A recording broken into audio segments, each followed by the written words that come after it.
What is up, ladies, gentlemen, and all of our friends and family? Welcome back to another episode of the BZ Music Podcast. I'm your co-host, Zach Seif. And I'm your co-host, Ben Weise. And this is going to be a pretty fun week. For those of you who have been following us for a little bit, you know that our first couple episodes had other guitarist friends of ours. If you checked out last week's episode, we had our good friend Margaret Marino on, our first drummer. And today, we have our first pianist and overall fantastic, versatile musician guest. But before we get started with our guest, Ben, why don't you tell us what we've been up to this week? Well, aside from my usual gig with teaching and all that stuff, I've been fairly busy just trying to make some more YouTube videos and like put some of those up. By the time this video comes out, I will have uploaded my newest video, which, as Zach saw before, yep. Spoiler alert, is a guitar cover of "There's Nothing Holding Me Back" by Shawn Mendes. Fantastic pop song in its own right. It's so fun to play that song on stage. Mm-hmm. And I took it and made it a little more fun for us guitar players. Yeah. You didn't hold back. I didn't. Yeah, there was nothing holding me back on that one. Wow, that's why we stick to the music and not the jokes. No wonder why I'm not a comedian. Every now and then I'll watch a stand-up and be like, I could probably do a little bit of this. And then I realize that most people start off with just like 2-minute sets, and I'm like, I don't think I could keep someone's attention for 2 minutes straight. So that when you see someone with like the hour-long special, like those are the guys who have made it. Yeah, and they like whole routine, and to have it that smooth but still feel so spur of the moment natural. Like, who are some of your favorite stand-up comedians? Well, obviously George Carlin. I grew up. My dad was a huge George Carlin buff. I watched all of his stand-up specials, Seven Dirty Words, all that stuff, like classic stuff. There was who else? Chris Rock, Eddie Murphy. There's another one. This British guy named Eddie Izzard, who's you might not know him. He's not like when people think like British or like non-American comedians, they usually tend to think like Ricky Gervais or more mainstream people like that. But Eddie Izzard he has this one special called Dressed to Kill, which he comes out in drag. He's dressed up like a woman with the makeup and heels and everything, and it's like almost 2 hours long, and it's just brilliant, just fantastic stand up. Yeah, some of the ones that I tend to watch a lot. Anything that Bert Kirshner puts out, he's a new guy. His stuff on Netflix just has me rolling. Kevin Hart's stuff I'm a fan of. Jim Gaffigan. Going way back in the day, used to watch Jeff Dunham in middle school and high school. That was always good. Who else have I followed? I've seen a good amount of John Mulaney stuff. Oh yeah, John Mulaney's great. I like him. There's so many, but those are just some, that definitely stick out. Oh, Gabriel Iglesias. Fluffy. Just so great. It's funny. You think of stand-up comedy as its own thing, but really, with music, they're like doing the same thing. Almost, it's you creating material to present in front of other people. Yeah, and you have to kind of have enough faith in your own material to be like, this, other people will find this, might find this funny, right. It's like you have to have like a certain level of confidence to go out there and like, it's not all just, kind of going out and just riffing off of whatever and just like making up things as they go. I mean, sometimes, that's, you have to be able to improv too, but there is a certain amount of rehearsing and kind of just creating something and like having something to go off of. Absolutely. I think a lot of that also has to do with the whole the different styles of music that we have. We have our jazz, which is very heavily improvised. But then you have all of your rock music and stuff too, which is very written out. And there'll be times to kind of improvise and do your own thing, but just like with comedy, you have your routine written out. But if someone reacts in the audience a certain way, you got to be able to play off that so that they feel like it's an authentic experience too. Exactly. Yeah. Cool. All right, let's start to get our guest on here. So, a little backstory. This week's guest is a pretty close friend of mine. We're actually co-workers. We both teach in the same performing arts school. Family. So this is Thomas Silkowski. I believe that's how you pronounce his last name. He'll correct us. But he's a pianist, overall musician, and just such a great hang and a great dude. Overall, we get along pretty well, and there's really not much to say because he can say it all better than me. So we'll grab on right now. Ladies and gentlemen, Thomas Silkowski. I think. Oh man, I missed the memo about the shirts. This was not planned. Yeah, this was not planned at all. Wow. So what's up, dude? How's everything going? Oh, hanging in. I'm on my last day of building my desk, so that's really cool. Another day teaching, online lessons. The usual. Nice. So, for those of you who may not know who Thomas is, but generally, if you're watching this podcast, you probably know him. Why don't you tell us a little bit about yourself, who you are, and what you do? I am a music teacher in a public school. I also teach at Annie's Playhouse, where Mr. Zach works as well, or as I call him. I play the piano. I play the saxophone. I went to college playing the saxophone, classical saxophone. Came out as a music ed major. Got a job in a public school teaching K-5 general music, and looking to maybe eventually move into more of a band position, which is like what I went to school to do. I've always had a love for musical theater, so I've kept that in my life. I was in shows in high school, and then once I got to college, I went to the other side, more creative team, and did a show. I did Spring Awakening, was my first musical that I music directed, and then just started music directing a bunch of shows. Was a part of a community theater up in Sussex for a while that I was always doing. I was the main MD for everything. Which is where my job with Annie's Playhouse comes into play. It's very musical theater based, voice lessons, piano lessons, any other kind of instrument lessons, and so on. I think that covers pretty much everything. That covers most of it. Yeah, we're gonna dive deep and unpack a bunch of crap later on. But thank you so much for taking time out of your schedule to come on here. Absolutely. You like to think that we diversify, right? We had a couple guitar players. Last week we had a drummer. This week we have, a pianist and multi-instrumentalist. I figured we'd start by just kind of talking instruments in general. All of us have dabbled on other instruments, and some of us, kind of do that more than others. So Ben, why don't you tell us just we both know we play guitar, right? But what else do you play or dabble in or have experience in? Well, besides the obvious electric and acoustic guitar, there comes the whole doubling sort of thing, like mandolin, nylon string guitar, banjo if need be.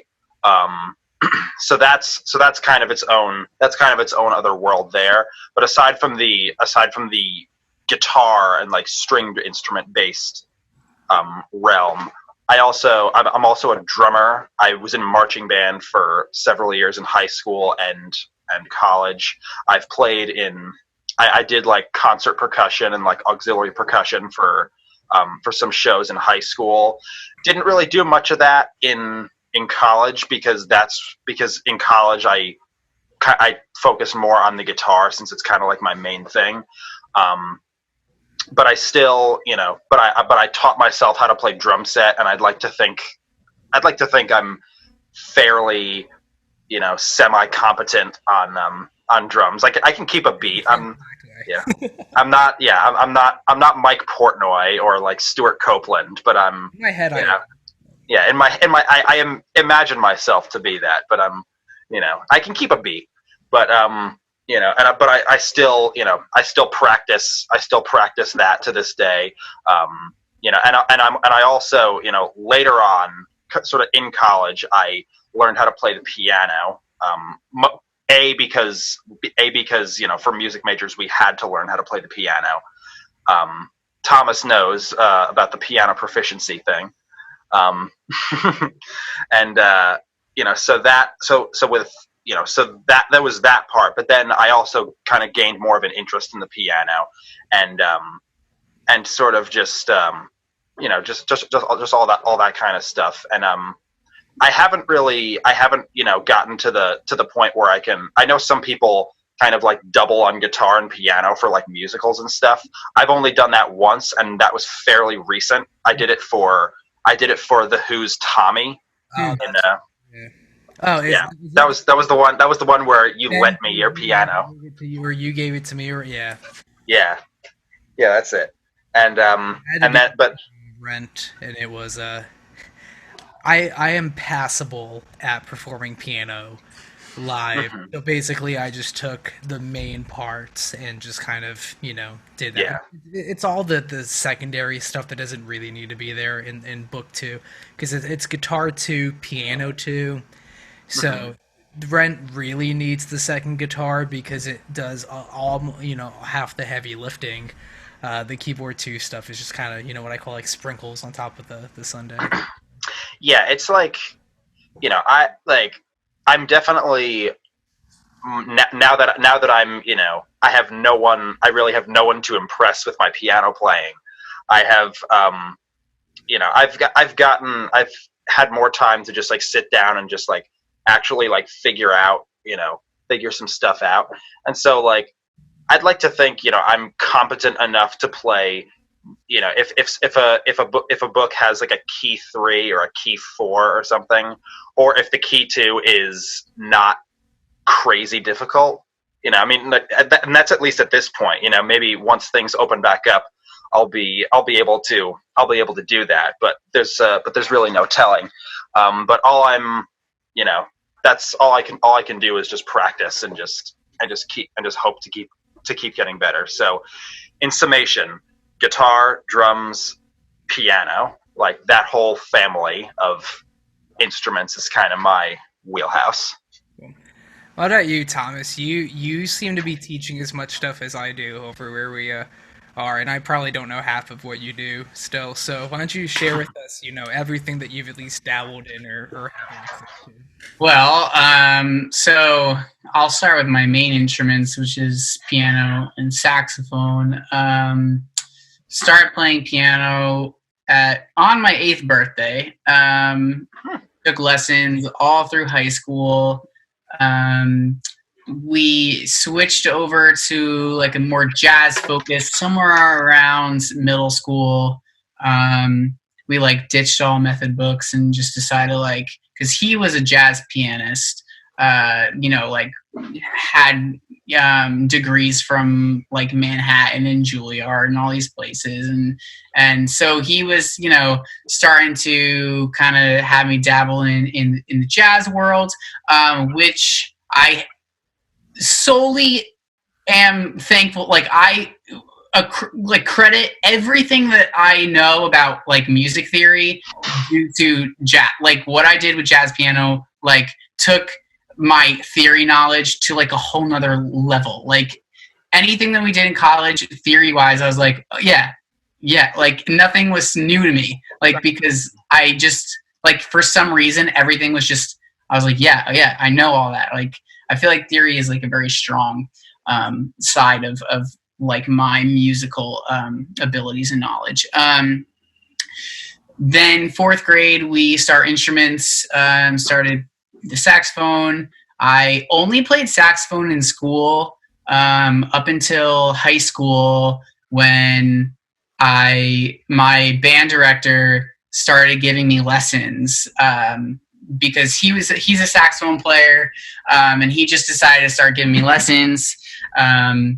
Like after school, he didn't charge. It was like the nicest thing the guy could have ever done. Because he saw, potential in me as a saxophone player.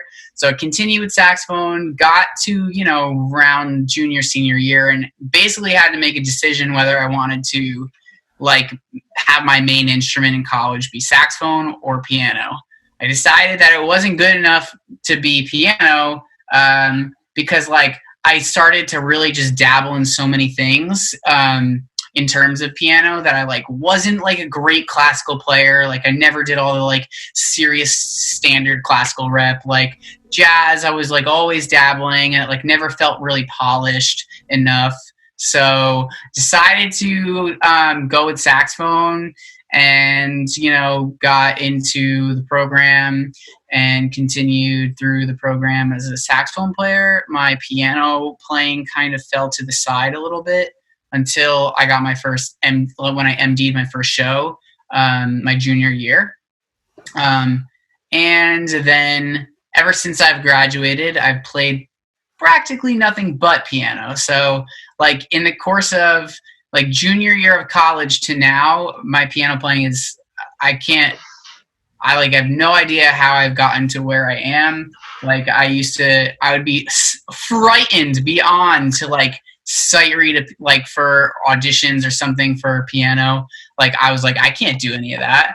But now I'm so used to it. I can, throw any musical theater piece in front of me and I can do it, and that's like for the most part how I feel about the piano. So, I still play the saxophone. If I had to do it for like some sort of show or something, but the problem is like with everything, they're reed books and you have to also be very proficient on like flute and clarinet and everything else. I can do it on clarinet, but not so much flute. Now, those are my main two instruments, right? I go to school as a band teacher. I have to take all these classes on the different instruments. So I took a brass class, I took a woodwind class, I took a string course, right? So the way I view it is I am like 7th grade level proficient on trombone, trumpet, tuba, clarinet, flute, all of those things, like 7th grade level. Like put me in a band with 7th graders and I'm right there, Percussion, actually, I think I for some reason also comes a little easier to me. I feel like I can like, minus drum set for some reason, like the way the sheet music looks for the set, I'm like, dude, what the hell is going on? But like classical percussion, like snare drum stuff, mallet stuff, that's, I feel like I'd put myself more at a high school proficiency there. Yeah, so that's me and my instruments, and my level of ability and so on. I played the guitar. I can strum some chords. I can strum some chords on a ukulele, so I guess we'll throw those in the mix too. So where I kind of fall into all of this is guitar is my main instrument. I think that's obvious from if anyone's been viewing our other episodes. I've been playing guitar for going on 12 and a half years or so at this point. I play basically nonstop every day if I can help it.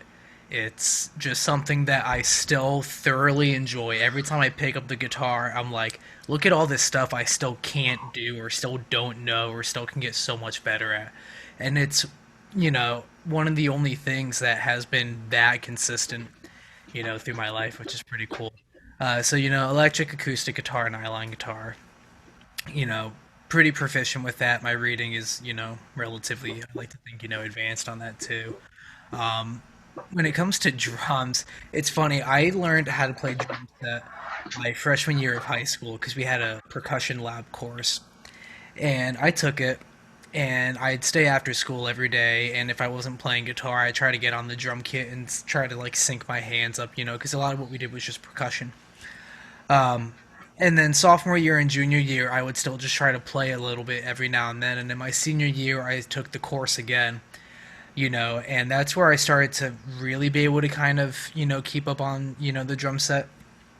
And then I started teaching at South Street Dance, which is the other subsidiary company from Annie's Playhouse, our sister location. And they were like, "Do we have any drum or guitar teachers in the room?" And I was like, "Yeah." So I was like, "Yeah, I play guitar, and this other dude next to me plays drums, so we can just both teach." Well, they were looking for someone who could do both. So on my first day, kind of like my trial day, my lessons were like I had 3 drum lessons and then 3 guitar lessons and then a piano lesson. And so the guitar lessons, I was like, dude, I got this. And then the first drum lesson was like a beginner, so I was like, got this. I taught him, the paradiddle, and I taught him how to hold his sticks and read the notes. And then the next kid comes in, and the thing in his book was like, 16th notes on the drum kit, and I'm looking at the sheet music, and I'm like, oh fuck, I can't do this. So I took a copy of the drum book home, and I got an electric drum kit, a couple weeks after that. And I would go into work early every day, and I would just read through the same book that the students were doing. And, lo and behold, still have a kit here now. And I play drum set for anywhere from 1 to 4 hours a day. So I like to think that, I'm pretty proficient. When it comes to reading, I can't necessarily completely sight read the advanced stuff, like, Toto and whatnot. No one's really asking you to sight read Toto 10 times out, which is fine. But, so drums would be my second main proficient instrument. I've been playing those for just shy of a decade at this point. Um, and then I also play ukulele. I teach ukulele quite a bit. I've had about half a dozen ukulele students or so, and mandolin. I've been playing mandolin for 2 or 3 years. I can kind of read on mandolin, and I can read through a chart on it. In terms of piano, like you guys, I took it just my senior year of high school just to get a little bit because I knew that going into musicology I had to take piano proficiency. So, because I took a year of piano in high school, I tested out of Keyboard Skills 1 when I went to Raritan Valley. And so, we start Keyboard Skills 2 kind of where I left off in college. I can play a bit. I can definitely teach it. Can't sight read 2 hands. I can sight read 1 hand at a time. Totally fine. It's funny, Thomas, you mentioned, like reading the drum kit music is like a thing for me. I look at a piano score and I'm like, I don't get how you do it. I can't I can't wrap my hand around it. I can do 2 hand tapping on the guitar, that's fine, but I can't do 2 hands at the same time on piano. But the recording courses I'm doing at Berkeley, I used to write everything out in either Sibelius or Guitar Pro and export it over.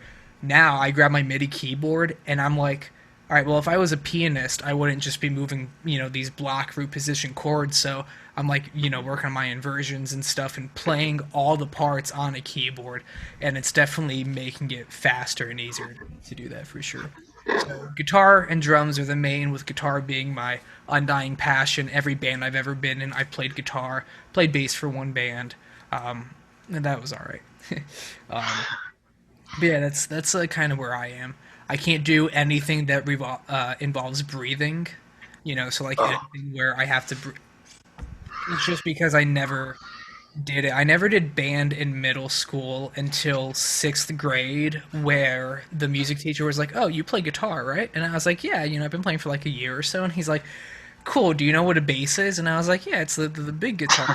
Like, yeah. So I learned how to play bass by reading like hieroglyphics. He basically, because like I didn't know how to read bass clef, only treble clef. So he would take the concert band music, and again, this is like 6th grade concert band, and he would write like E1, and that would mean the E string first fret. So I learned how to play bass reading hieroglyphics, basically. Huh. Yeah, so I've been playing bass for a bit too. So that's kind of where I am, and then also in the whole production recording side, which we'll get to for a minute. Ben, I know that you've been you finally started your whole home recording thing, pretty recently. And Yeah. Thomas, I know that your studio is being revamped as we speak, which is pretty cool. So we can talk home recording for just a couple minutes before we get on to the other stuff that we were going to. I'll just start real quick. I do all my recording through Logic Pro X. That's my DAW, digital audio workstation of choice. Been using it since 2014. I've released 3 full albums on it, and I've recorded for other bands with it. I do all of my weekly content through Logic. I mix and master all the audio for the podcast through it, all of my covers, all of my school assignments, everything's through Logic.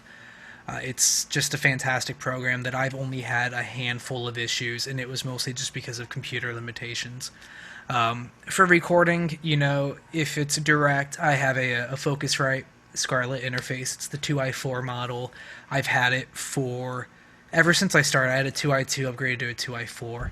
I also have a Behringer Xenix board that I use. Most of the guitar stuff I do is DI. It's direct. I have a Fractal Axe Effects and I have a Kemper, profiling amp. Those things just plug straight into the interface and I record through that. I use a couple plugins. I use Superior Drummer for a lot of the drum stuff I do. And then whatever stock in Logic, it's funny. I'm taking a recording class right now at Berkeley for Logic. And I'm finally digging into like all the stuff that I never used or bothered to mess around with.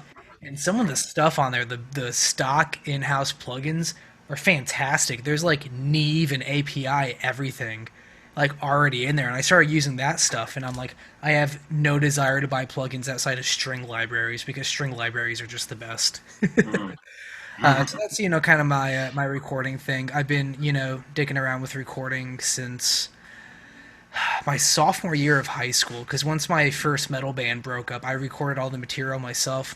First solo album came out in 2015, put out a follow-up to that in 2019. I have a whole concept album ready to go, but I have this much time and this much motivation and this many 7-string guitars to do, which I wrote the whole thing on, so we'll get to that eventually. And then, my MIDI keyboards and stuff like that, drum kit. I've got some microphones.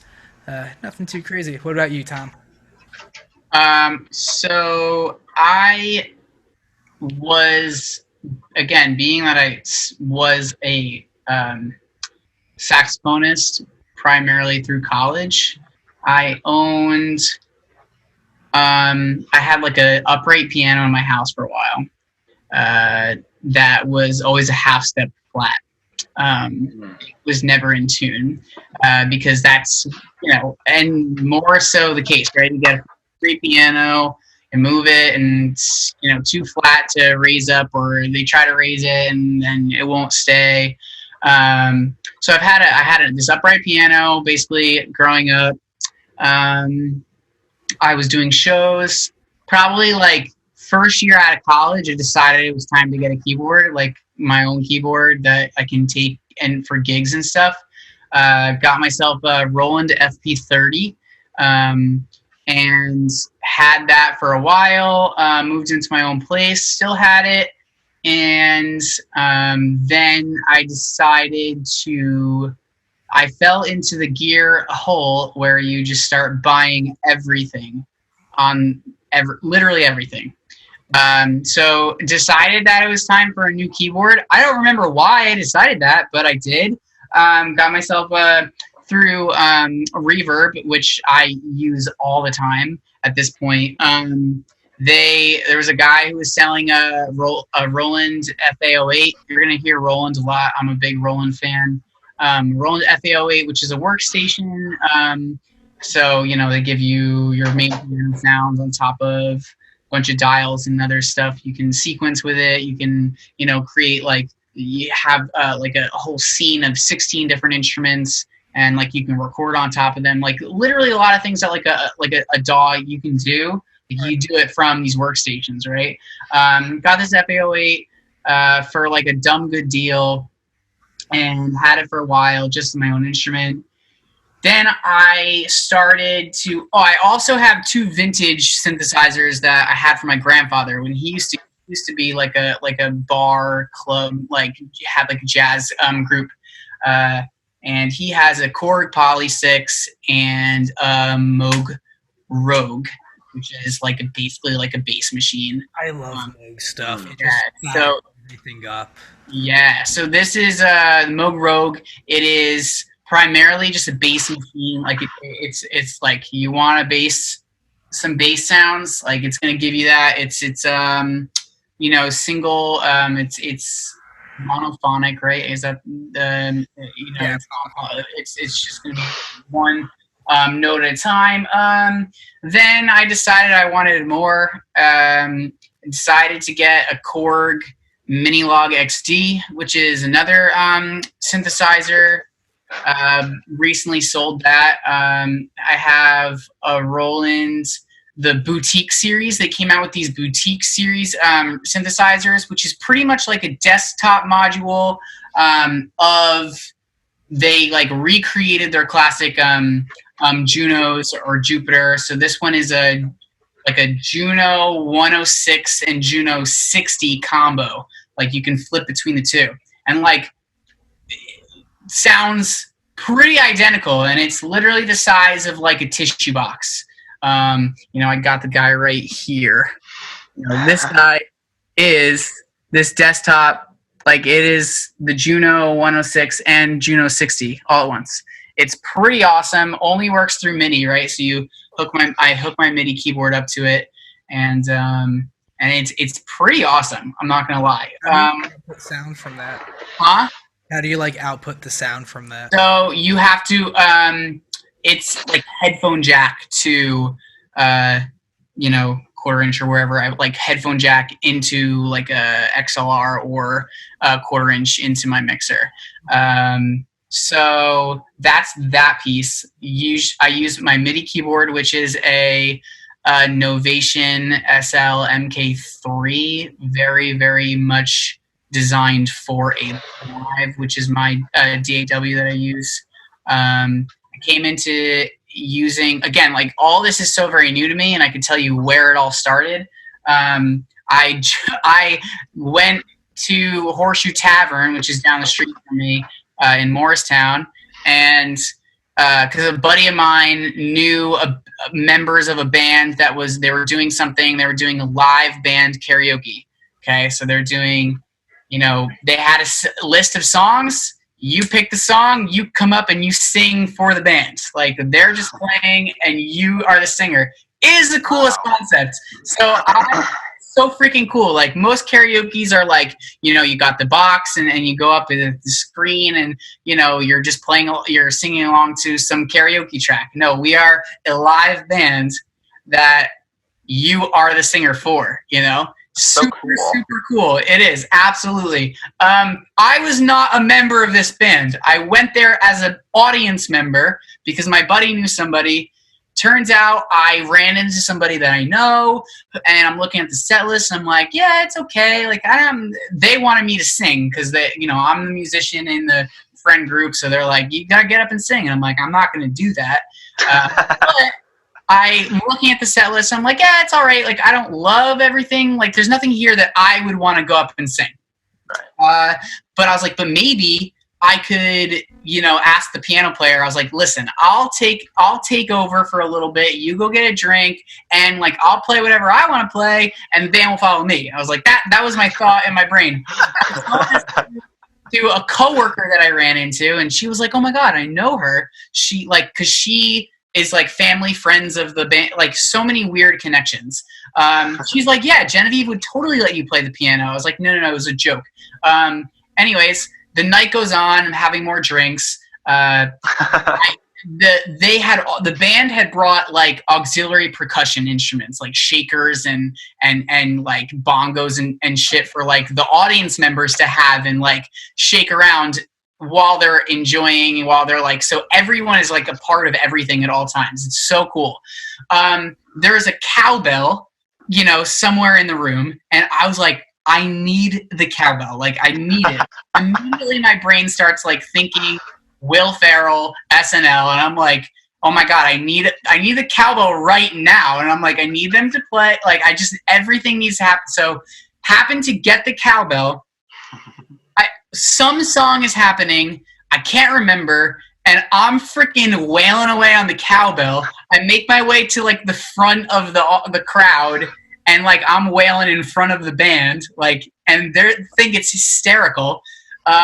I also, like, being that I'm a musician, all these things, like, I knew the song, I knew what the drummer was doing. Like, there was moments when he would stop and then start the beat again, and I was right with him. I knew when he was happening, like, all the time. So they're like, dude, this guy, like, get up on stage. So now I'm up on stage with the cowbell, right, going nuts. Everyone is going nuts. Like, they think it's the funniest thing in the world. Like, I'm living SNL right now. I'm, like, doing everything. So I'm there. Turns out, like, after it's over, the piano player turns to me and she's like, wow, it was awesome, blah, blah, blah. I'm like, oh my God, I know somebody that you know, like, blah, blah, blah, all this stuff. I'm a music teacher. She's like, oh, really? You want to play? And I was like, no, I don't, And then, like, my roommate was right nearby and he's like, yes, he wants to play. So then she's like, all right, you know what? You can play the last 2 songs. I'm going to go to drink and do it. Last 2 songs are Sweet Caroline and Hey Jude, okay? So, come on. I mean, right? So, Sweet Caroline, of course, and then we get into Hey Jude, and starts off with piano. Then we get to the na na na part, towards the end. Whole audience is singing along, right? It's no longer just the person up on stage. Everyone's singing. I'm like just freaking going off, just like improvising whatever, right? And everyone's like, dude, what? Who is this kid, right? So they're like confused because they're like, that's not our piano player. Who the hell is on stage? Like, but like, anyways, it all ends and Jenny's like, yo, you're good. I'm like, thanks. She's like, anytime you want to come up, come on. If we're here again, it was the first time they'd ever done it at Horseshoe Tavern. So I was like, yeah, I mean, I literally live down the street. I walked here. I can get here. I can do it anytime. It was a bunch of fun. She's like, oh, great. Well, I kind of live in Boston and I'm not here. So do you want this gig? And I'm like, sure. So she introduces me to the guy in charge, who was a lawyer, has like a firm here in Morristown. He's like, oh, maybe I'll be in touch. Let me get your information. We'll be in touch. He literally sends me a message the next day and is like, hey, we're doing our next gig. Like, this date, are you in? And I'm like, yes. So at that moment, I like fell into a deep hole of buying all this gear because I was like, I want to be decked the fuck out, right? I want like every sort of like sound that I can make, for all these songs, right? We have like, Margaritaville. I'm like, oh my God, I need like to have a pan flute and marimba. Like I need to have that whole part, right? So like fell into this hole. This is why I think I ended up getting the FA08. Had a different MIDI keyboard. So then ended up setting up I had MainStage because I had been familiar with it as an MD. Fell into Ableton because I was like really into like the whole if there are parts. So we eventually did like some private parties. So we were missing drums. We were missing a certain group. So it was only like 3 of us. It was like me and 2 guitar players. So like I was like, I need to somehow with my, computer support the bass parts and the drum parts. Like I want to try to make this as possible. So like literally started creating like karaoke MIDI tracks through Ableton, and I had no idea what I was doing, and just like made it all up as I went. And like now I'm super proficient in it. I have a Yamaha MG10 XU 10-channel mixer. I have a Behringer UMC 404. I'm trying to think anything else that I have. Oh, I got that Bose S1 Pro. It's ridiculous. I just came across, so now that I'm like creating my studio, I've got some studio monitors downstairs that I haven't really set up yet because I'm still waiting to get my setup going. I just purchased the Jupiter X, which is the newest Roland synthesizer. It is a absolute monster. So yeah, I guess that covers most of my equipment, where it came from, my DAW. I have a Blue Ribbon microphone that I'm borrowing from the Playhouse for right now. But yeah, I got a bunch of stuff. My computer and everything sits on a mic stand with a laptop tray, so it's a pretty cool setup. Solid. Nice. All right, Ben, what about you? What's your recording deal, and what do you use to make your covers and videos and whatnot? Whew, I gotta follow that. That's A bunch, yeah. I right. didn't get into my gear yet. No, I'm just kidding. Oh God. Well, in terms of I guess in terms of like both recording equipment and like instruments, like I'll start with what I definitely know better, which is the instrument side of things, because I'm still like very, very, very, very, very new to the world of like home recording. Like I bought my interface a month ago. Like here she is right here. Focusrite 2i2. It's all I really need. Yep. It was like, getting away from that, and as far as instruments are concerned, like I just use like for most of my recording, the amp I'm using, which is the Boss Katana, has a line out in the back, so I can plug the line out into the interface, but then still be able to hear myself playing when I plug the guitar in. And as far as the guitar goes, I mean, like there's a ton of guitars I use, but a ton, like 3.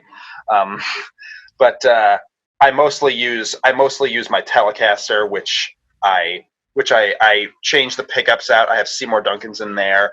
Kind of gives me any, like, the sonic range I get is pretty wide. Like you can play pretty much anything you want on it, or I can pretty much.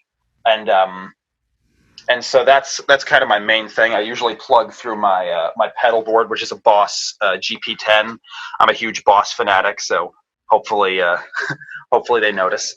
And then as far as like actual like recording equipment goes, like I said, I have the Scarlett 2i2. My main DAW that I use is Pro Tools. I dabbled with Ableton at first.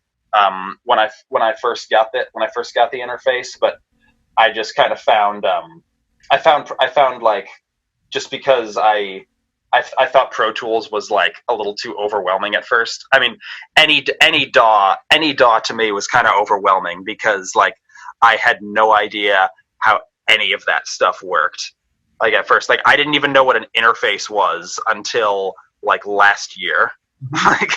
like I was over a friend's house, and this particular friend of mine is like very proficient in home recording, and I was just like, I wasn't there to record. I was just there to like hang out, and I went into like his, I guess, like studio area, and I saw his interface. I forget which one he had, but I looked at it. I was like, what the hell is this?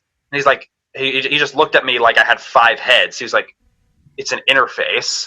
Like, it's what you use to record. And I felt so fucking stupid when I was like, oh, like this just shows how little I know about this. Like, I need to change that. And so, like, you know, since then I didn't really, like, I always wanted to do it, but I didn't know where to start, just because, like, I don't know, I'm like, you know, I didn't even know you could do that, like, at home. I'd only ever recorded in an actual studio, so it's like, you know, I wasn't the one in charge, you know. So like there was you know, there was an engineer there who clearly knew more what to do than I did, and I was just literally, all I knew about recording until I just bought the interface on a whim was plug guitar in, get tone right, hope it sounds good.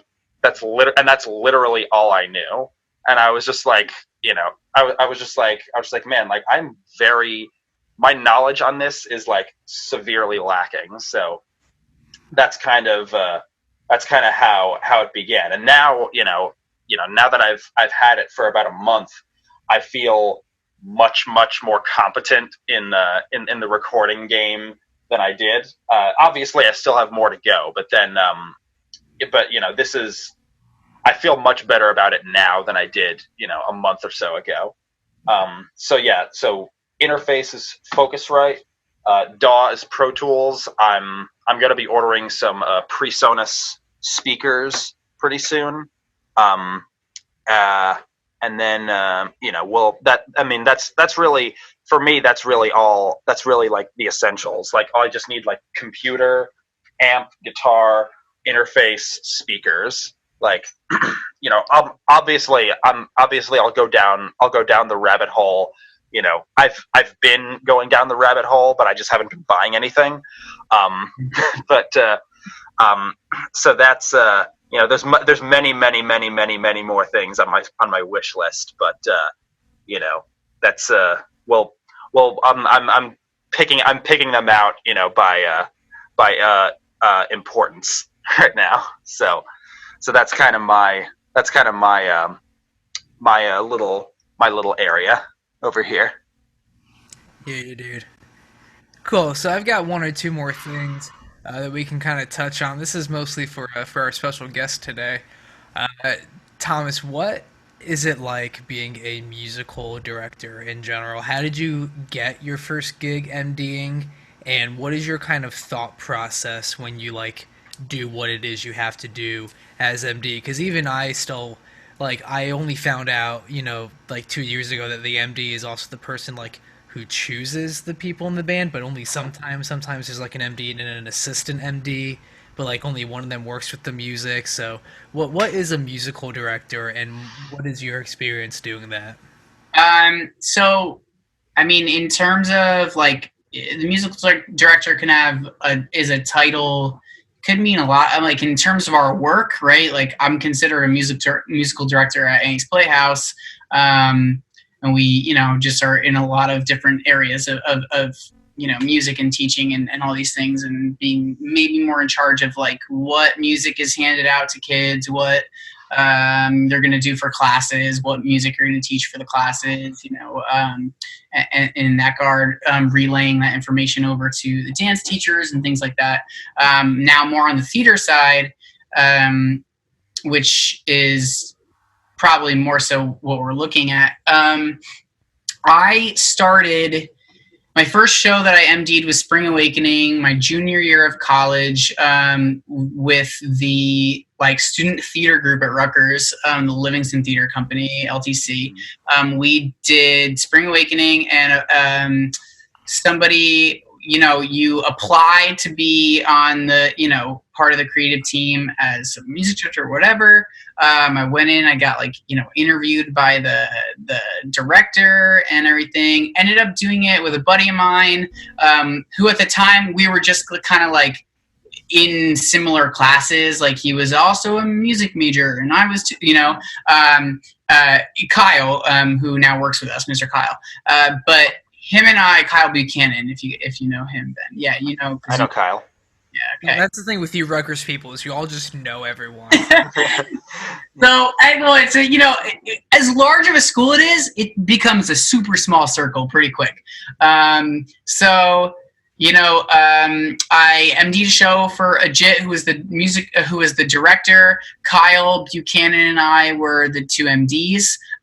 And for my first show, it was a lot of learning for me. It was we would take turn, and Kyle was, I can't praise Kyle enough for what he did for me for that first show, because he had a lot of experience doing it. I had none. So, we were in charge of picking, the what's called sides. So the callback material for the vocalists. So they come in and, they want to sing for the part of this character. Well, now we want to hear them sing a certain part of a certain song that they sing in the show, right? So we're in charge of picking that and giving it to them. And even partially teaching it to them so that they're a little prepared. We workshop it kind of on the day of callbacks.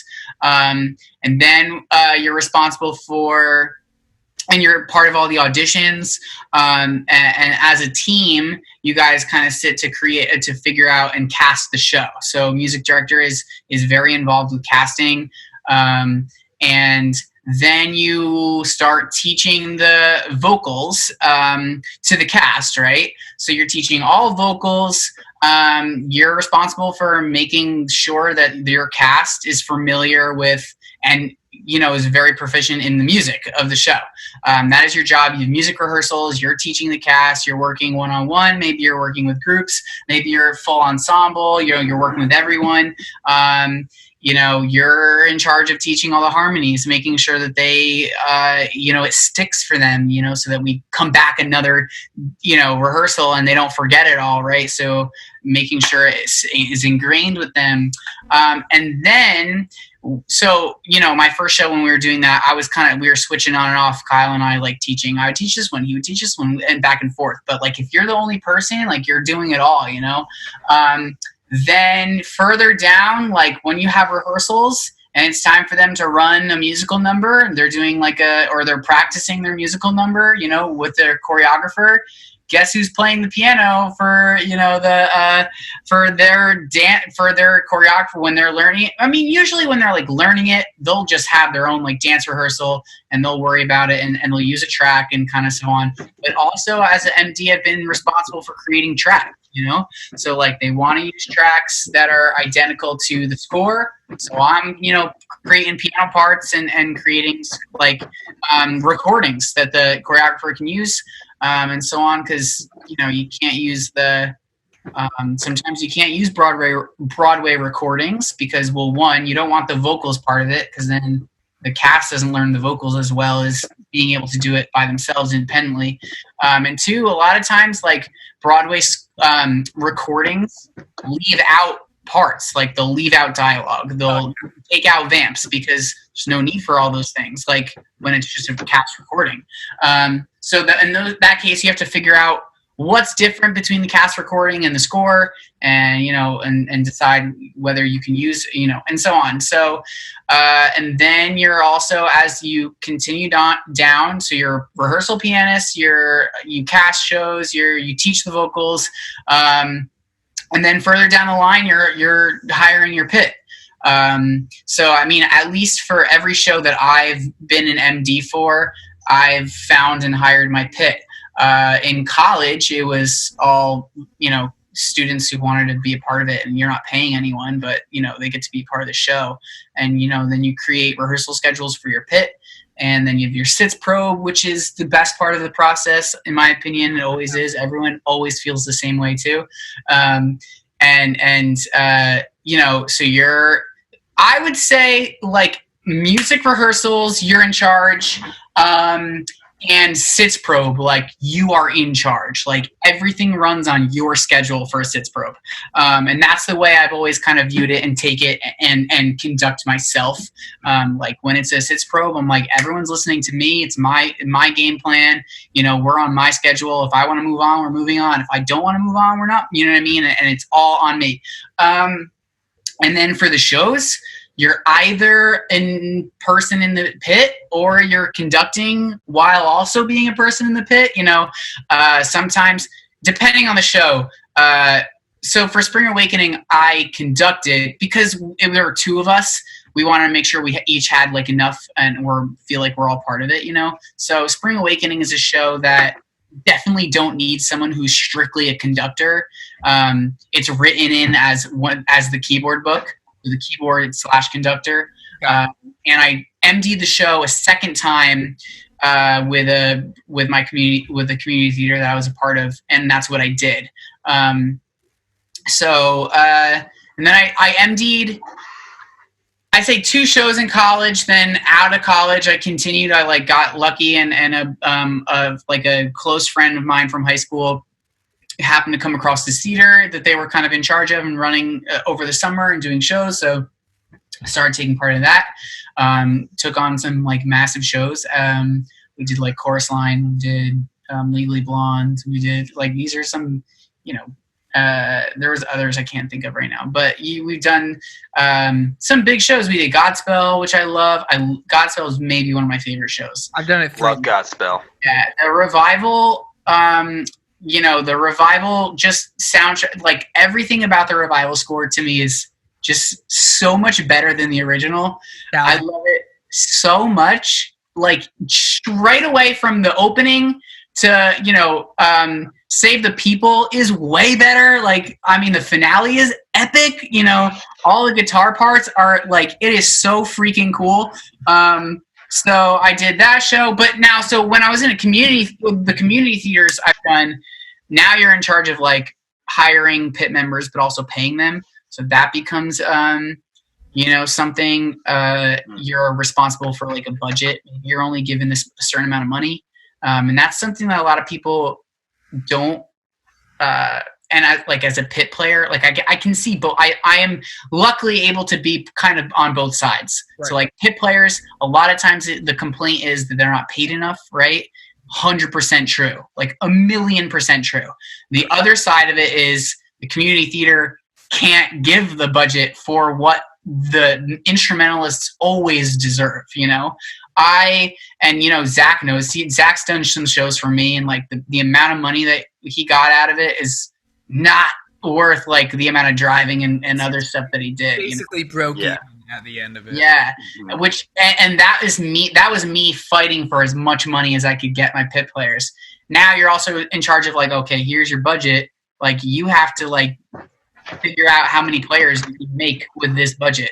So now I'm like, okay, I'm giving $5,000 and I have 12 people that I have to like, it calls for, and I'm only going to pick, you know, however many, like I think they deserve this much money. So now how many people does that leave me at? Who am I cutting out, you know? So like I've done, we did Godspell with one less guitar. I did Spring Awakening. Spring Awakening was a tough one. One less. I did one guitar in Spring Awakening. I think there's two written, like the guitar / violin. Mm-hmm. I actually had a violin player, which is bizarre. Like that is such a strange, like a combination of instruments. Yeah. And the violin book is way more advanced than like I would imagine. Like it's like pretty advanced for both guitar and violin. And they put them together. It's like, I don't think I've ever come across a violin player, guitar player who's super proficient in both. Actually, I have one person that I know. Violin, and then have their secondary be guitar, because not for nothing, like, violin is not a guitar doubling ever, because fretted instruments don't belong in the guitar category. It's, you know, you're not going to expect your guitar player to also play, you know, cello. That'd be right. Henrik can do it. And Henrik. That was he's crazy. And then so we got like, so that's the Spring Awakening book, right? That is what it is. And then so Chorus Line, I had to cut people, man. I had to cut out parts in Chorus Line, and that was a challenge through and through. Chorus Line was also tricky for me as an MD because I had to fire someone. That was the first time I ever fired someone. Like, because you're like, you hire your pit. And this guy comes in for the sits probe. The dude is the main keyboard player, and he like shat all over like the opening line. Like literally, Chorus Line starts with a piano. It's just piano, right? And I thought that I was like, I mean, I maybe can do it. I think I can fake it. Like it's like you need to be serious. Like you have serious chops to play that piano book. I can play the opening, no problem. So when this guy comes in as the player and he says he's done it before and comes in and completely I can't even get through the opening number with this guy playing the piano. I had to take over. I was like, you know what? I'll play. You just sit there and figure it the fuck out. Like while I'm here, dude, it was awful. And I gauged from around the room. It was very clear that everyone was like, dude, what is this guy doing? So I had to fire him like that day. Like I had to make that decision immediately. The show is in less than a week. So my sits probe was on Sunday of dress rehearsal week. Sits probe Sunday. Then I had like one more rehearsal. So, and that's the other thing, right? You're in charge of hiring a band, and you hire your pit, and then like you expect them to be there for sits probe every single dress rehearsal and then every show. Well, if I can't pay you the amount of money that you deserve for that, like I can't expect you to be here for like 11 things and only pay you like a certain amount of money. So I had to like cut out. I was like, listen, I'm talking to the director. I'm like, I can give you sits probe. I can give you one dress rehearsal and then the shows. Like that's all they can do. Like for the amount of money we're paying them, that's all I can do. You know, that's all you really need. Like, I totally agree. Like a dress, you know, we run it with the sits probe. Great. Okay, we do one dress rehearsal, maybe really close to the show, maybe the Wednesday or Tuesday.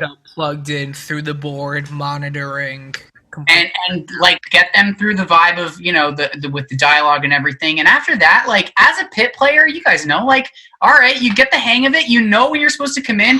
If you have a competent MD, like who's there to help you, like, oh, hey, it's your turn, like you're ready to go. Yeah, just like. Then you don't need to be there for every dress rehearsal. That is absolutely ridiculous. Like, maybe for the cast wants it, right? Of course they do, but sorry, like the cast isn't paying us. You know, if you guys all want to chip in, give me like $100 or $50 to pay for your pit. Absolutely, let's do it. Plus everyone is so busy and everyone's got so much other to do. Anyway, so I had to fire this guy. I'm also sitting in the room with a guy who played the first trumpet book on Broadway and for Paper Mill Playhouse. Like he was the first trumpet player for Paper Mill when they did Chorus Line. He was like, oh yeah, I also subbed it on Broadway. Like nuts. The dude is absolutely nuts. So he's sitting there, right? And I'm like looking at him like also like what the hell is this guy, right? And I take a lot of credit in like who I hire. Like I make sure that like who I'm hiring and my pits, like it is only like the best musicians that I know and I can come across. For me, I've always had a problem with getting guitar players to like who don't have other obligations. Like I feel like Ben, I've definitely reached out before, and like have another gig. Like Zach, I always try to reach out to, and like Ken. Sometimes like we've been able to like strike gold on one a time with Godspell, but like I did Legally Blonde, and holy crap, I had such a difficulty finding a guitar player. It was a disaster. In fact, my second time firing someone was for Legally Blonde. Some kid came in, and I don't think he played a single note through the dress rehearsal. One, he didn't show up to the sits probe. If you know Legally Blonde, come on, like really? So like I'm doing a sits probe and a dress rehearsal with no guitar player. Okay, and we're just like, gotta keep on going. Like it is what it is. A guy shows up to finally shows up to the Wednesday dress rehearsrsal, with the show's on Friday. And I'm like, dude, you better absolutely kill this book right now, or else like I need to find someone else. And I have one day to find somebody. Wow. He comes in, he can't even play. Like I don't think he can even read music. So at this point, like. I mean, it was very clear the guy was absolutely terrible. He had just a guitar in his hand with, like, I don't even think he brought an amp. He showed up with a guitar, and like, if I know Legally Blonde and the amount of different like, guitar-ish sounds, and you guys just so much shit in that show, and different like tone changes that like just there's so many. I mean, I know that from listening to it. I don't have to be a guitar player to know that. That I'm like, wow, this is different. This is more distorted. Like this is a cleaner sound. You know what I mean? Like all these sort of things. This guy comes with an electric guitar, and he's like, does anyone, like, how can I plug in? And like, that's what and I immediately from that moment, I was like, this is going to be terrible. And it was. Luckily, I found some guy out of Newton who like doesn't do shows, but he was like, I mean, I guess I could do it. And like, he came in and literally freaking sight read the show. It was wild. The dude was nuts. Like, lifesaver. He happened to know a guy, someone who was in my pit knew him and was like, he's your guy. Like he'll be able, if there's anyone who can put it together by tomorrow, it's him. So happened to get him, and it was super cool. He worked in, but yeah, so there's a lot that goes into being an MD. It is one of my favorite things to do. There's nothing like the show's about to start and guess who's in charge. You know, like and you know, it's so crazy because you don't think about it until like you're at that moment. You're like, holy shit, like this show can fall apart if I like misconduct, if I cue someone in wrong. Like, you know, there's so much, and like that to me, people love like gambling for like the rush it gives, you know, people love different things for the rush it gives, you know. For me, it's like, dude, when I'm about to like MD a show, like I get that fucking rush. Like you're literally like the whole show though, you're like on edge, man, because you're like at any moment in time this shit can go wrong, and you're like you know, it is so but yeah, and then you get to the finale and it is so rewarding. You get to bows and you're like, heck yeah, we just finished that and that was awesome, right? Super cool. That's how I came into MDing. I love it. I haven't MD'd a show in a little bit because I've been like just into different things recently. Been a while. Absolutely love to continue doing it. I mean, I'm like kind of virtual MDing some like videos. That's kind of cool. Like I'm sending out, if you guys have seen it on my Facebook or anything, but like I've seen those. Send out pit books to people, told them what we're doing, sent them a click track, and like they recorded, they sent it to me, and this is where I like really started to become super proficient with Ableton. You know, I'm creating like a full literal like soundtrack version like track of the song, which I then would send to cast members. I also sent them recordings of me playing the parts for them to, you know, have in their ear. Click track with their vocal part. They're singing along, a video, like, and then I get their videos and I put it all together, and that's what I've created these musical numbers that way. So pretty cool with that. It's like my MDing as of late, you know, given our circumstances. That's crazy, dude. Yeah, it's a whole world in itself. You know, I love being a player, for sure. You know, some of those books are a little excruciating, you know, because 9 times out of 10 it's not written by a guitar player or checked over by a guitar player. It's a pianist who's like, oh, you can just play stacked thirds, right? And I'm like, that is not how it works. That is not how guitar works. You know, my one experience that I've had with a composer, I actually did. I actually was a music copyist for Ryan Scott Oliver. If you guys know who he is, he wrote. I mean, he's got some like interesting stuff. He's got Jasper and Deadland, which not a lot of people know, but he also has like 35 millimeter, which is a little more. Yeah, if you're a little more familiar with 35 millimeter, like he wrote that. That is his show, and we did it in college. He came and did a master class for us. He was like, "Yo, he said, roughly somewhere along this quote, I've never heard my vocals done this accurately." So I was like, "Damn." And he was like, you guys, it was me and Andrew Moore, who was my college roommate, good friend, my best friend. We did it, and he really handled vocals because he's like, I mean, he's going to be an opera singer, so he's ridiculous. Anyways, so so that was our kind of like for that show. He came, he did his masterclass.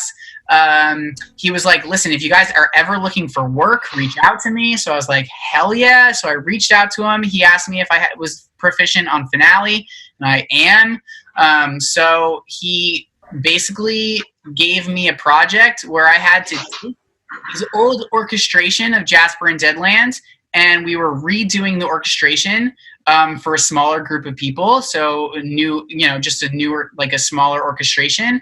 So I copied over all the music from the old one into the new one, and like was on the team of him, his main like guy, and it was me, his main guy, and him. Like we were a team, and like I am in Samuel French's, licensed book of Jasper and Deadland as a music copyist. Nice. Super cool. Wow. But what I learned from that experience is, as a composer, they take piano parts and they just copy it into like your guitar. Okay, well, I want this shit as to be the guitar part. You know what I mean? Like a lot of times it is stuff like that, or it's the other way around. They take all the instrument parts and somehow condense it to your piano score. So like your piano part, you're expected to play 6 notes at the same time in one hand, and you're like, okay, great. How the hell am I like? I can't tell you how many shows I've looked at parts and I'm like, this is not possible. Like, it's literally not possible. Chorus line is an example. Like, the book is not possible. You cannot play it like as what's written, because it's literally just like they take every instrument part and they put it in the piano. And you can't do it. Like, you're looking at it and you're like, that's impossible. Ridiculous. So yeah, I mean, it works both ways. So for guitar, it's got to be similar. Like, you have a lot of these times, you know, they're either not an instrumentalist, there's like strictly composer, right? And or they're a piano player. Like, and like if I was composing, I'd have zero idea what to write for a guitar player. Like, I'd probably go to Zach and I'd be like, dude, what the hell? What do I write here? Like, is this slash chords? You know, like, there's always slash chords. Like, is this, give me the harmony and then a basic idea of what you want the rhythm to be, because it will save everyone. Yeah, right? So, like, you're a guitarist, you're like, why did they write it this way? Like, you're like, I wish they just did it this way. And I like wish composers like reached out to guitar players and like, how do you want this written? And they're like, that looks stupid, don't do that, you know? Yeah. The funniest shit I see all the time, though, is like a la Santana, when they're like, oh, play it like Santana. And I'm like, okay, cool. So, you know, throw it on the neck, pick up just a little bit of chorus and play it. Or the best is when it's like rock distortion. And I'm like, do you know how little that narrows it down? Rock distortion. Are we talking like the Beatles clipping their amp, or are we talking about like Nickelback? Like, what kind of rock distortion are you talking about? So I defer to the cast recording 9 times out of 10 when everything's watered down anyway. And I'll be like, oh, okay, just a little drive. You know, it's like when I make my patches, you know, I always have a stupid clean tone that I can put, you know, all my, you know, pretty stuff on, you know, my sprinkles, my chorus, my delay, whatever. I have a very light overdrive. I have my rock, you know, sound, and then I'll have my acoustic patch. And that generally covers 9 times out of 10 whatever shows I'm doing. You know, if you need a specific delay, like a specific, you know, delay or whatever, I'll, you know, tap it out and put it. But that's why I use the programmable stuff. And Ben, you know, your boss is the same way. Exactly. You know, if I'm playing Godspell and I know that I need a phaser and a slapback delay for a turn back, oh man, I put that on my clean patch so that I can turn it on. Or when we're doing the finale, and, you know, there's the tapping arpeggios at the end, you know, I make sure I have enough delay and distortion on so that, you know, I can play that part and it'll come through the way that you need it to. But it's crazy, you know, it's its whole own, you know, world. And then, like, programming synths and stuff for shows, like, you know, people forget that players that use digital instruments spend an ungodly amount of time preparing and programming and patching before a show, before we can even sit down and really look at the music. Because sure, at the end of the day we got to play the right notes, but if you show up and you're just playing everything on a clean channel, everything on a piano tone, it's going to throw everyone else off. And even if you nail all the notes, it's not your job. Like, you kind of have to be like 80% with the music, but have your flow and your tone ready to go, and you can get through it. Because if the cast, you know, they've been listening to all their favorite recordings and whatnot, and they're used to hearing, you know, a string patch here or a trombone patch, and you don't have any string players or brass players, if they just hear piano, it's going to throw them off just a little bit. But the audience is watching them, so if they're thrown off because you're not doing your job as a musician, you know, it's whole own thing. You know, if I throw on a distortion sound for, like, you know, Nomi Diga from In the Heights, people are going to be like, the fuck is going on here? You gotta know your gear. You gotta know what you're doing. It's nuts. Mm-hmm. But you're so right. At the end of the day, getting to that finale, you know, bows, curtains, the band hits its final note, the MD cuts you off. And from there, it's just relaxing, praising, and grabbing some wings and beer afterwards. You know, those are the best parts of the shows. That's what it's about. That's what it's all about. Thomas, do you have anything to ask us real quick before we wrap up here? I I don't know. I don't think so. Yeah, I see we're all got our own little projects going on. Zach, you got your live streams. Ben, it seems like you got something going on with recording now. What do you like? What are you doing? Well, I've been trying to post more content to YouTube and stuff, and just like because like I use not only does the recording setup help with that, but I'm also like semi competent with Adobe Premiere, the editing software. I've been kind of figuring out how to use that for the past like 5 or so months, and just like syncing up video with audio and all that stuff. So like that's what I've been up to. That's one of the things I've been up to. Now that I have the recording set up, I can actually send people stuff, guitar tracks, or like they can send me stuff to like record over and stuff. So I've been like collabing with friends and stuff like that. Christina, my vocalist for for my band, the Other Lovers. Yeah. She hit me up because she like wants to do like a side project, like a solo kind of EP thing. Cool. So we've been like, writing some music for that, and like I've been sending her stuff for that. And that's so like just, that's the other thing with this whole setup. It's just like it makes everything so much more convenient, because it's like there's only so much that recording shit on the voice memos on your phone, right, and then filming like a shitty quality phone video. There's only so much. That'll only take you so far. So it's like it was about time that I entered the 21st century with in regards to technology. So so yeah, I guess like just making YouTube videos. I started doing like a semi-regular thing. Well, I mean, I'm trying to make it a regular thing, but I'm basically like taking like pop songs, like the backing tracks for pop songs, and then recording like, doing some sort of like shreddy, guitar-y type of rendition of it. I did it with a couple weeks ago. I did it with "Don't Start Now" by Dua Lipa. Ah, yeah, and that's up on my YouTube channel. And by the time this episode comes out, I will have posted a cover of "There's Nothing Holding Me Back" by Shawn Mendes. Nice.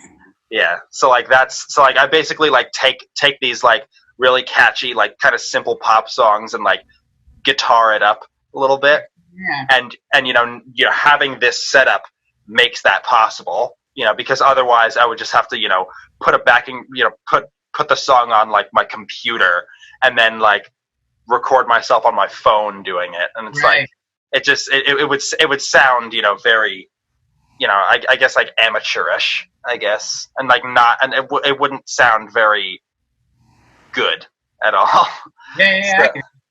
So like that's kind of what I've been up to, that with, and just like trying to record with friends and all that stuff. So that's in summation what I've been up to. Yeah, you want to be able to deliver the best product that you can with what you already have. Exactly. So this past semester, like I said, I was doing the recording class with Logic. I got a copy of Final Cut Pro, which is, I love it because I've been using iMovie for years, and now that I can finally record in 4K, iMovie doesn't do 4K, but Final Cut does. So I've been doing some 4K editing. Most of my videos, covers, riffs of the day, that kind of stuff, they're all technically 4K. Facebook compresses everything to death, but everything on my YouTube channel is 1080p or 4K. It's a blast to do. I love being able to finally make the videos I want to do, which is pretty cool. As Thomas mentioned, I live stream every Saturday, 7 p.m. on my personal Facebook at Zach Seif. The one that I'm doing tomorrow, which is May 29th, May 30th, is we're doing a classic stream. So it's classic pop, classic rock, oldies, Motown, rock and roll. It's the Doors, the Beatles. It's going to be a blast. Last week I did my 80s live stream where I wanted to break 150 viewers. Because I was getting between 100, 130, 140. I just want to break 150. I just need 10 more people. And I hit well over 500 viewers, over 200 comments, almost a dozen shares, 50 reactions or so. And right now we're over 750 views on that. It's all the pants and the outfit that I wore. You guys know what I'm talking about. So the outfit for tomorrow is going to be a full-blown 70s suit, because that's what all those guys wore back in the day. Of course. Live streams I look forward to. I put in so much time behind the scenes because not only do you have to figure out what songs you want to play, but you have to learn them. And then I automate everything in a Logic Pro session. So I just press go, and my session is automated the whole way. I don't stop and pause after each song or click and drag or anything. I time out the performance every single time. I pitch shift everything down so that it hopefully doesn't get caught by the algorithm. Still does every now and then. Just goes to show you playing the song that good that it's being picked up. You gotta normalize. You gotta volume adjust everything. It's a lot of work. And then in the broadcast program that I use, OBS, I reformat that every week to fit the theme. So I do new titling, new background photos. I make sure that everything is synced up there. And then you have to, when you're streaming there, and then it streams onto Facebook Live, so there's a delay, so you have to take that into effect. You have to keep the comments open. It's so much fun because it's the closest thing to live music that you can do right now. Other than that, I post a riff every single day on Facebook. It's my trivia game. Ben and I, we've talked about this before. Do that every day. Every other day I post on Instagram. I do a weekly minute-long guitar lesson, my Insta lesson series. I post a video every week. I post 1 or 2 photos every week. YouTube, we do the podcast here, and I upload some other stuff there. All my gig vlogs are there. And it's a blast. It's just an absolute blast. It's crazy because while there's so much that I want to be, I have no more free time right now than I did 2 months ago. I am just as busy, and you guys are all finding other ways too to keep up with that, which is crazy. But, so Thomas, thank you so much for taking time out of your hectic schedule to come and be part of the BZ Music Podcast. Our first pianist, our first musical director. It's been a blast, man. It's great. It's great to finally meet face to face. We've only heard of each other until today. Thomas, you have any last words before signing off? No, I'm happy to have been a part of it. I'm couldn't be happier. I'm glad we got to talk about a lot of cool stuff, and looking forward to more. Awesome. So everyone be on the lookout. Every Friday morning we post a new episode of the podcast. We have 6 episodes. As the time of filming this is our 7th episode. Mm-hmm. 7, 8. I have lost track. This is episode 7, so the previous 6 episodes are already up. We've had a ton of great guests, and we have plenty more planned for the remainder of the season. Everyone, thank you so much.